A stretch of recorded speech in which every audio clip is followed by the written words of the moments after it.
Hey everyone, welcome back to Product Critique. Today, we're diving into the Suunto Race, a multi-sports watch that's been generating quite a buzz in the fitness community. As always, we'll be giving you an in-depth review, covering everything from design to performance. So, let's jump right in. First off, let's talk design. The Suunto Race definitely earns some style points with its sleek, military-tested design. Available in stainless steel or titanium bezel options, it's a sturdy yet elegant piece that feels great on the wrist. One of the standout features here is the 1.4-inch AMOLED touchscreen display.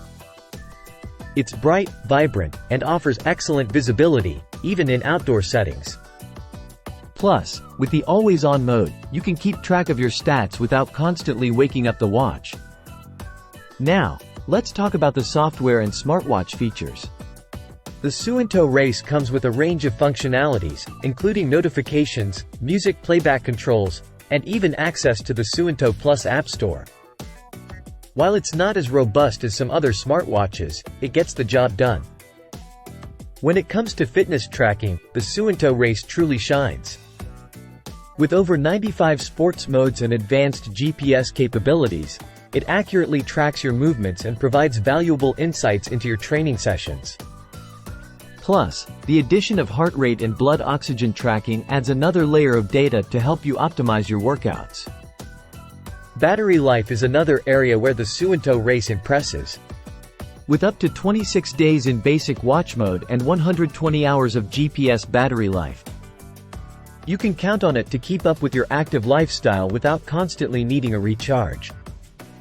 Overall, the Suunto Race is a solid option for anyone in the market for a feature-packed multi-sports watch. While it may have some minor drawbacks like laggy software and less than perfect sleep tracking, its impressive performance and competitive pricing make it a compelling choice. And that wraps up our review of the Suunto Race. If you enjoyed this video, don't forget to like, share, and subscribe for more unbiased product reviews. Thanks for watching, and we'll see you next time on Product Critique.